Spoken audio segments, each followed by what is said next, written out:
जिस समय पर देव दीपावली होगी, कार्तिक की पूर्णिमा, जम के बोलिए कौन सी? कार्तिक की पूर्णिमा, जिस दिन देव दीपावली होगी,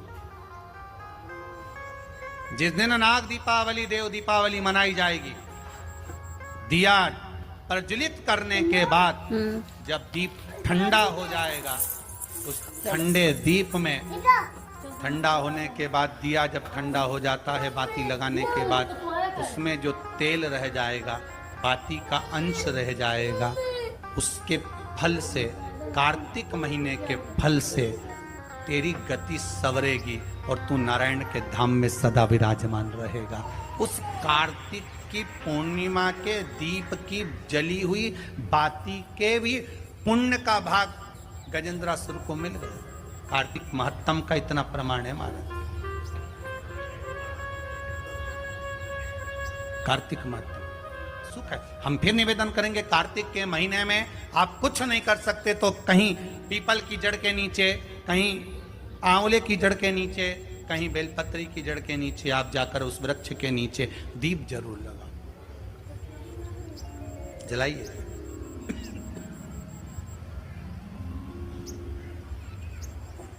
कार्तिक का महीना चल रहा है, अगर ज्यादा दुख है, तकलीफ है, तो दुख दहन स्त्रोत का पाठ। कौन सा पाठ?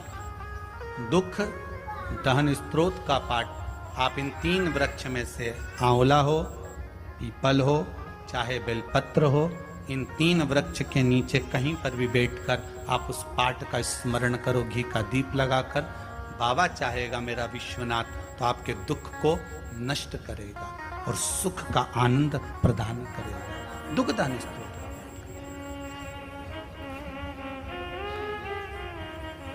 शिव उपासना।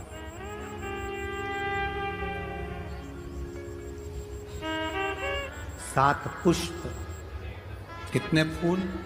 7 पुष्प। देव दीपावली के दिन कोई भी 7 पुष्प, कोई भी जो तुमको मिल जाए, 7 पुष्प अपने घर के पास में, घर के अंदर जो मटका होता है, हंडा होता है, पानी का बर्तन होता है, रसोई घर में जहां तुम पानी भर कर रखते हो, 7 पुष्प को उस स्थान पर रखिए देव दीपावली के दिन। और देव दीपावली के दिन सुबह के समय पर अपने उस परिंडे की जगह पर, मटके वाली जगह पर, हंडे वाली जगह पर रखकर 7 घी के दीप रसोई घर के अंदर प्रज्वलित करिए।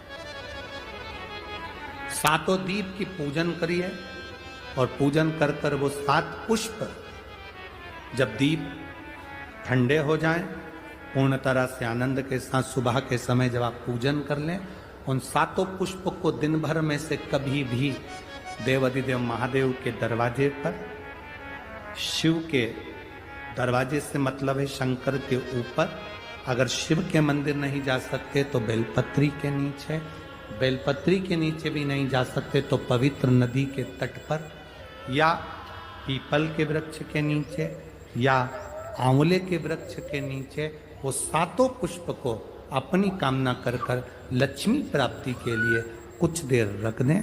रखने के बाद 1 पुष्प उसमें से वापिस बाबा से कुबेर भंडारी का भंडार भरने के लिए लेकर आए, उसको अपने पास में रख कर देखना, अगले साल जब देव दीपावली आएगी तब तुम्हें याद आएगी कि बाबा ने भंडार भरा, खाली नहीं रखा। तो 7 पुष्प 7 दीप सुख देने वाली देव दीपावली। शिव महापुराण की कथा कहती है, फिर एक चीज करिए, अशांति जब भीतर बार बार आ रही है, अशांति जब भीतर बार बार प्रवेश कर रही है, चाहे संतान से हो, स्वास्थ्य से हो, संपत्ति से हो, संबंध से हो, संसार से हो, 5 जगह से जब अशांति प्रवेश कर रही हो, तब शिव महापुराण की कथा कहती है कि बन सके तो कार्तिक महीने के अंदर जो पचवीगन आता है, पचवीगन जानते हो आप लोग, अभी आ रही है आपकी और हमारी दीपावली, पर इसके बाद में ये अमावस्या निकलने के बाद जब कार्तिक की पूर्णिमा आएगी, तो कार्तिक की पूर्णिमा के पहले से जो 5 दिन गिने जाते हैं, कार्तिक की पूर्णिमा के दिन 5वां दिन होना चाहिए। ये 5 दिन जो 5वीं गण के गिने जाते हैं, इसको कहते हैं देव दीपावली। तो क्या करना है कि ये 5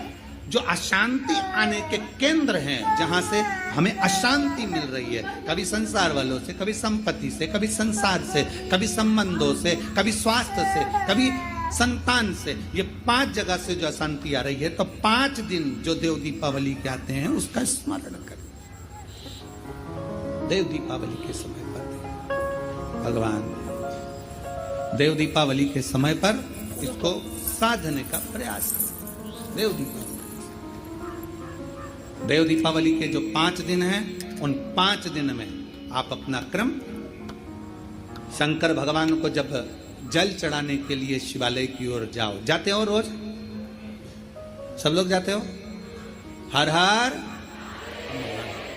5 दिन जो देव दीपावली के होते हैं, उन 5 दिन में शंकर भगवान को जब जल चढ़ाने के लिए जाओ, तो एक नियम ले लो कि 5 दिन में शंकर भगवान को जब जल चढ़ाने के लिए जाऊंगी, तो शिव जी को जल चढ़ाने के लिए लेकर जाऊंगी, उससे पहले मैं आंवले के वृक्ष के नीचे थोड़ा सा जल छोड़कर, बेलपत्री के वृक्ष के नीचे थोड़ा सा जल छोड़कर, पीपल के वृक्ष के नीचे थोड़ा सा जल छोड़कर, उसके बाद अशोक सुंदरी वाली जगह, अशोक सुंदरी की जगह सब जानते हो, अशोक सुंदरी वाली जगह पर जल छोड़कर, फिर गौरा पीठिका, पार्वती जी का हस्तकमल, उस पर जल छोड़कर, फिर भगवान शंकर के ऊपर मैं जल समर्पित करूंगी। जल चढ़ाने का मुख मेरा उत्तर का होगा, अर्थात आप दक्षिण में खड़े होगे, जल चढ़ाओगे तो उत्तर में बहकर जाएगा। 5 दिन अगर आपने ये 5 दिन का नियम धारण कर लिया शंकर को जल चढ़ाने का, तो ये निश्चित है 5 स्थान से जो हमें अशांति मिलती है, मन में पूरे वर्ष शांति बनी रहेगी, कभी क्लेश नहीं। संपत्ति से अशांति मतलब लक्ष्मी नहीं आ रही है, टेंशन बना हुआ है, कोई पैसा खाकर बग गया, कोई कुछ लेकर बग गया, कोई कुछ कर बग गया, उस शांति के लिए भी हमें आंवले का वृक्ष, बेलपत्र का वृक्ष, पीपल का वृक्ष, अशोक सुंदरी का स्थान, माता पार्वती जी की पीठिका अर्थात हस्तकमल, और फिर दक्षिण में खड़े होकर शंकर के शिवलिंग को जल चढ़ाना, उत्तर की ओर जल बहकर जाना, भगवान शंकर से अपने मन की कामना करना। 5 दिन कार्तिक के महीने में 5वीं गण में जो हम शंकर को जल चढ़ाते हैं, ये हमें भगवान शंकर की ऐसी कृपा होती है कि हमारे शिव की पंचायत के 5 देव हमारे 5 जगह से आने वाली अशांति को रोक देते हैं और हमें शांति प्रदान करते हैं, सुख प्रदान करते हैं। अब आ रही है कार्तिक पूर्णिमा, जिसमें माताएं कार्तिक पूर्णिमा के दिन सिंदूर का दान देती हैं। सौभाग्य वस्तुएं, टीकी, बिंदी, चूड़ी आदि चीजों का सिंदूर, तो सौभाग्य की वस्तु का जो दान होता है उसको हमारे यहाँ सुहागन नारी के लिए महादान कहा गया है। स्कंद पुराण का कार्तिक अच्छे से पढ़ना, जिसमें लिखा है कार्तिक पूर्णिमा के दिन जो सौभाग्यवती नारी, दीपदान होता है शाम को, उसके प्रथम में सुबह से लेकर शाम तक के पहले जो सौभाग्य की वस्तु दान करती है, उसका सौभाग्य मेरा कन्हैया अमर करता है। सौभाग्य की सूचक वस्तु दी जाती है, सिंदूर दे दो, कुंकू दे दो, बिंदी दे दो, सौभाग्य, मेहंदी दे दो, चूड़ी दे दो, तुम्हारा मन पड़े। सौभाग्यवती नारी को सौभाग्य की वस्तु दे। सबसे पहला कार्तिक पूर्णिमा पर सिंदूर का दान किसने दिया था? राधा जी के महल में एक सुंदर रत्ना रहती थी, सुंदर, जिसका नाम था रत्ना। बड़ी सुंदर सखी थी महाराज। समझ लेना कि कार्तिक पूर्णिमा पर सौभाग्य वस्तुओं का दान क्यों है और सबसे पहले किसने दिया। राधा जी के महल में एक रत्ना आया करती थी और राधा जी के जो वस्त्र होते थे उनको धोना, साफ करना, और राधा जी की जितनी मंजरियां होती थी, सखियां होती थी, सबका वस्त्र ले जाना, साफ करना, धोना, उनको लेकर आना फिर उसको घड़ी कर रख कर रत्ना का नित्य नियम।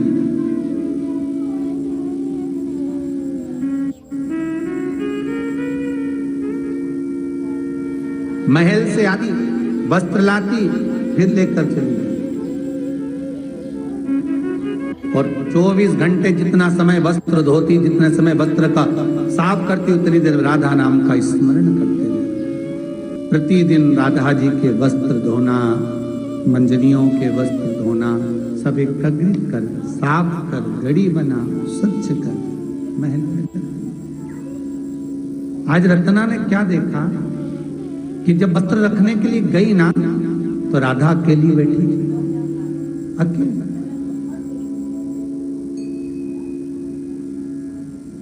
वस्त्र रखा, जाने लगी। राधा जी ने बुलाया, ए रत्ना इधर आओ जरा।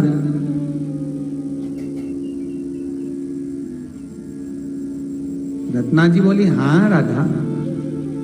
महारानी बोलो क्या बात है। रत्ना, मेरी जितनी सखियां है ना, जितनी मंजरियां है, सारी तेरी बड़ाई करती है। क्या कपड़े धोती, क्या भजन गाती, क्या कीर्तन करती, क्या स्मरण करती, 24 घंटे जपती रहती। तेरे बारे में बहुत सुना है, तू रोज महल में आती है, अटारी में आती है, पर मुझसे मुलाकात नहीं हो पाती। मैं बड़ी प्रसन्न हूं रत्ना, मांग, तुझे क्या चाहिए बोल। रत्ना बोली, आज कार्तिक की पूर्णिमा है, दीपदान के लिए मैं जा रही हूं। मैं क्या मांगू तुमसे, बस देना हो तो कुछ ऐसा दे दो जो आज तक आपने किसी को ना दिया। अब राधा चक्कर में पड़ गई, अब किसी को ना दिया हो वो रत्ना को देना है।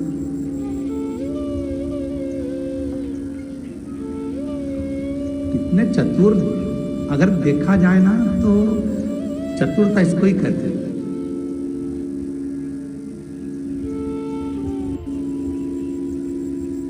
जो तुमने किसी को ना दिया हो वो मुझे दे दो।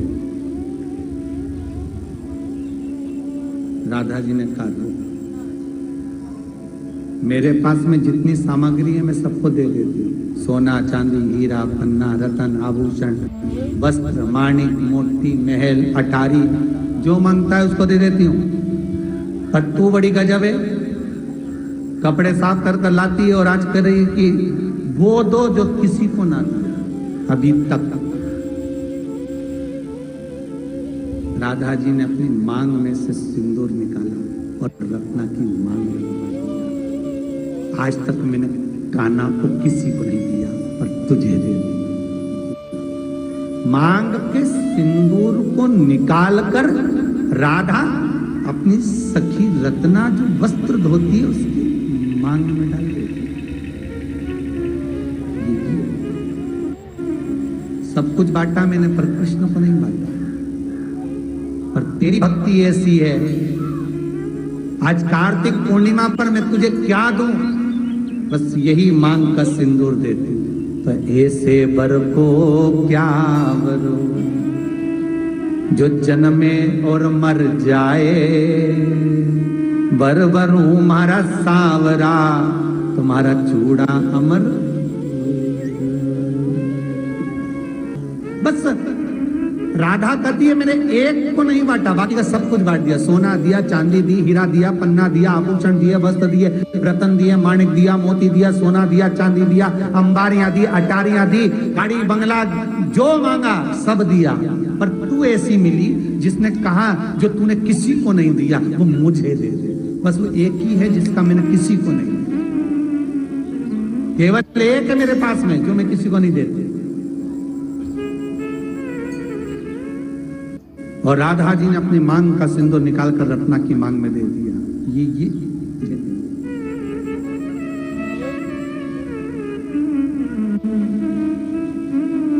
रत्ना,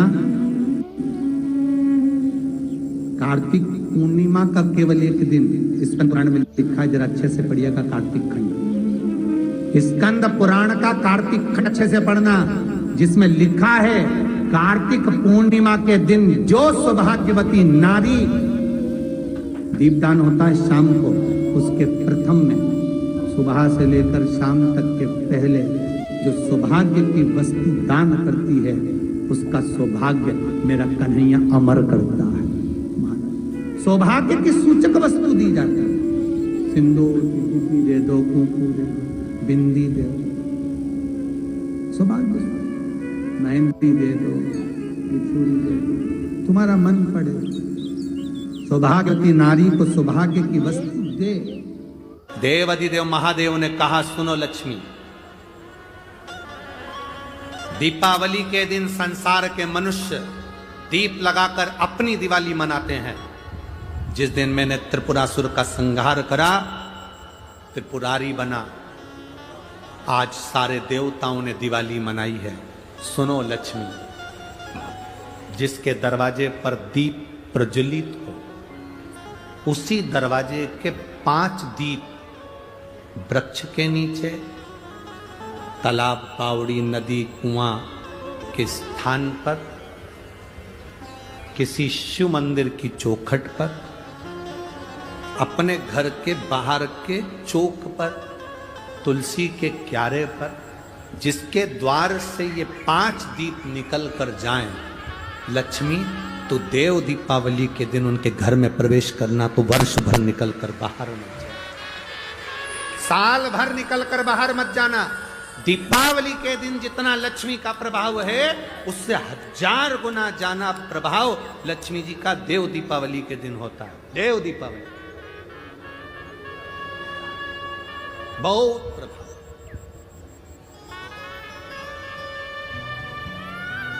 जितना आप कर सकते हो देव दीपावली के दिन प्रयास करो। एक पान के पत्ते पर भी अगर तुमने एक बूंद शहद का भी भोग लगाया लक्ष्मी को, उसका फल मिलता है। एक फूल के ऊपर भी शहद का भाग लगकर ये शंकर को चढ़ाया तो उसका फल मिलता है। महाराज 7 दीप परिंदे के पास, अंडे के पास, मटके के पास लगाए हैं, 7 पुष्प रखकर उसका भी फल मिलता है। देव दीपावली के दिन पंचदीप का भी फल मिलता है। देव दीपावली के दिन भूल से भी एक बेलपत्र अशोक सुंदरी के स्थान पर कोई कुंवारा व्यक्ति जिसकी शादी नहीं हो रही, 40 साल का हो गया, ब्याह नहीं हो रहा, संबंध नहीं आ रहा है, बेटा बेटी, एक बेलपत्र जिस बेलपत्र की नोक डंडी जहां से पानी बहता है उस ओर हो और पत्ती का मुंह महादेव की ओर हो, अशोक सुंदरी की जगह पर अगर समर्पित कर दे तो अगले वर्ष की देव दीपावली के पहले उसका संबंध और शादी हो जाती है। महाराज शिव तत्व की तरह प्राप्त। देव दीपावली कोई साधारण दीपावली है, जीव के कल्याण के लिए भगवान त्रिपुरारी बनकर प्रकट हुए। अखंड सौभाग्य पाने वाली नारियां, अखंड सौभाग्यवती स्त्रियां भगवान के सामने जला हुआ दिया ले जाकर तुलसी के क्यारे में नहीं रखती। तुलसी के क्यारे के पास शालिग्राम जी का नाम लेकर, ठाकुर जी का नाम लेकर अपनी कामना कर कर दीप प्रज्वलन करें और उस दिए को तुलसी के क्यारे में रखें तो नारी का अखंड सौभाग्य होता है। अब आ रही है कार्तिक पूर्णिमा, जिसमें माताएं कार्तिक पूर्णिमा के दिन सिंदूर का दान देती हैं। सौभाग्य वस्तुएं, टीकी, बिंदी, चूड़ी, आदि चीजों का सिंदूर, तो सौभाग्य की वस्तु का जो दान होता है उसको हमारे यहाँ सुहागन नारी के लिए महादान कहा गया है। स्कंद पुराण का कार्तिक खंड अच्छे से पढ़ना, जिसमें लिखा है कार्तिक पूर्णिमा के दिन जो सौभाग्यवती नारी, दीपदान होता है शाम को, उसके प्रथम में सुबह से लेकर शाम तक के पहले जो सौभाग्य की वस्तु दान करती है, उसका सौभाग्य मेरा कन्हैया अमर करता है। सौभाग्य की सूचक वस्तु दी जाती है, सिंदूर दे दो, कुंकू दे दो, बिंदी दे दो, सौभाग्य, मेहंदी दे दो, बिछुड़ी दे दो, तुम्हारा मन पड़े। सौभाग्यवती नारी को सौभाग्य की वस्तु दे। सबसे पहला कार्तिक पूर्णिमा पर सिंदूर का दान किसने दिया था? राधा जी के महल में एक सुंदर रत्ना रहती थी, सुंदर, जिसका नाम था रत्ना। बड़ी सुंदर सखी थी महाराज। समझ लेना कि कार्तिक पूर्णिमा पर सौभाग्य वस्तुओं का दान क्यों है और सबसे पहले किसने दिया। राधा जी के महल में एक रत्ना आया करती थी और राधा जी के जो वस्त्र होते थे उनको धोना, साफ करना, और राधा जी की जितनी मंजरियां होती थी, सखियां होती थी, सबका वस्त्र ले जाना, साफ करना, धोना, उनको लेकर आना, फिर उसको घड़ी कर रख कर, रत्ना का नित्य नियम।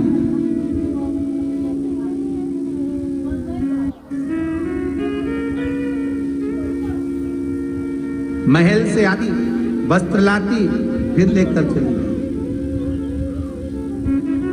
और 24 घंटे जितना समय वस्त्र धोती, जितने समय वस्त्र का साफ करती, उतनी देर राधा नाम का स्मरण करते रहे। प्रतिदिन राधा जी के वस्त्र धोना, मंजरियों के वस्त्र धोना, सब एकत्रित कर, साफ कर, घड़ी बना, स्वच्छ कर, महल में कर। आज रत्ना ने क्या देखा कि जब वस्त्र रखने के लिए गई ना, तो राधा अकेली बैठी थी, अकेली।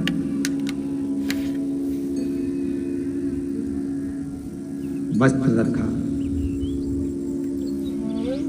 जाने लगी। राधा जी ने बुलाया, ए रत्ना इधर आओ जरा।